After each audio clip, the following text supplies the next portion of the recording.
Hello and welcome to another RISCOS Merlin development update. I have been very busy the weekend working on graphics, platform supports and hardware accelerations infrastructure. The biggest development is the integration of a 3D graphic framework called Glaze 3D. Glaze 3D was originally designed for another of my projects, Ultima VM, and I have now ported it to RISCOS Merlin, converted the original C implementation to Rust, and integrated it with Merlin's GDI, the graphics display interface. I have also completed the generic VGA driver for Merlin's x86 builds, which we'll see later in this video, and I think it's going to be a big thing for some old RISCOS users.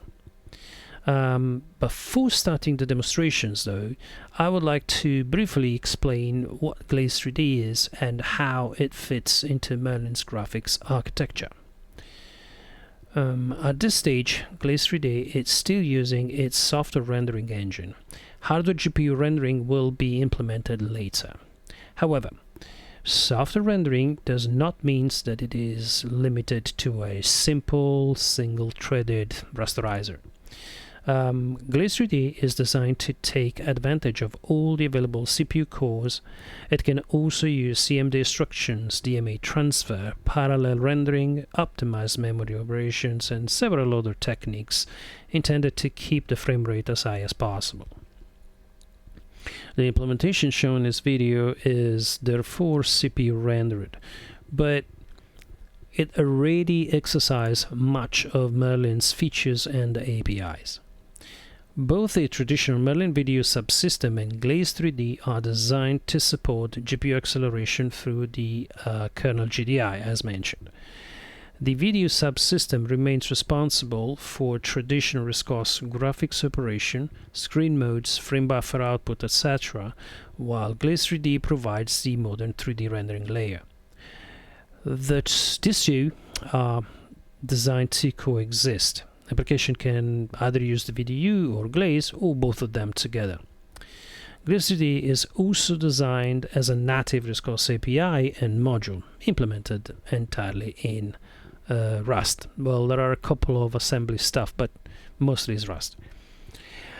At the same time, it can wrap Chronos and OpenGL compatible backend. What does that mean? It means that if you have Chronos or OpenGL available on your platform, then it can use Chronos and OpenGL backends for GPU acceleration.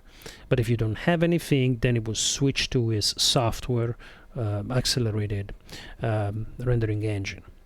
It can also support OpenGL and EGL front ends, making it easier to recompile and port existing applications that are already using those APIs.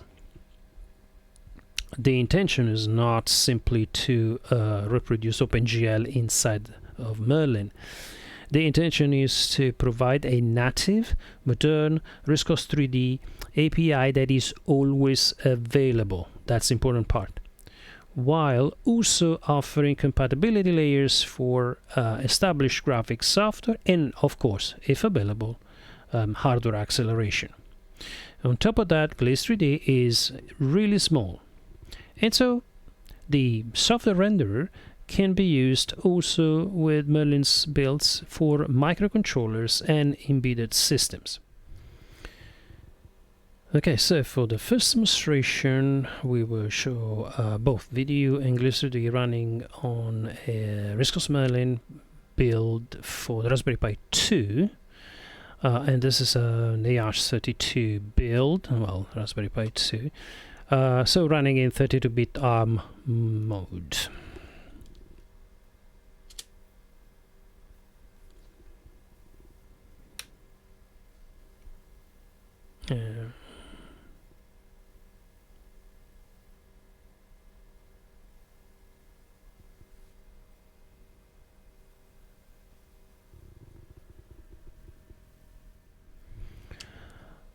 Okay, in the second demonstration, we'll see Merlin, VDU, and Glaze 3D built for the Raspberry Pi 3 in native AH64 mode. In other words, RISCOS is moving into the famous 64-bit world. Let's have a look.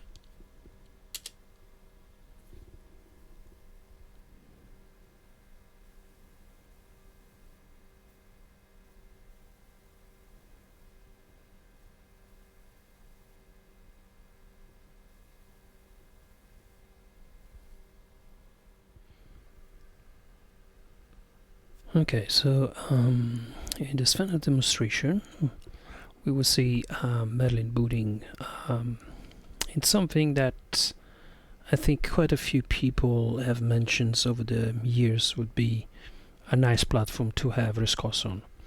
And I'm talking about Intel and AMD platform, so x86, in this case x86-64. Now we're going to divide this quick demo into.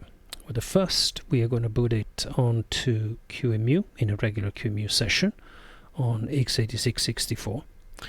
And the second is going to be even more interesting. So how do we boot it on an x86? Well, I created an ISO image on which there is GRUB, and I'm using GRUB to boot Merlin pretty much like we boot normally a Linux distribution, because Merlin supports all traditional Linux booting protocol. So let's have a look at the first one.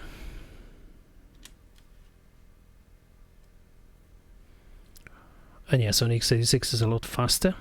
One interesting thing is actually that I've noticed is that the colors are displayed differently. So I will have to dig into this.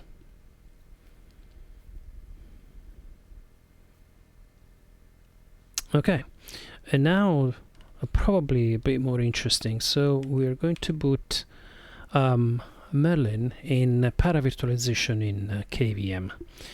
Which means that it's going to use the real CPU, and so in this case an AMD Zen 3 I think on the system, and all the real hardware that I can get QEMU and KVM to show to Merlin. So let's have a look. It's going to be really fast.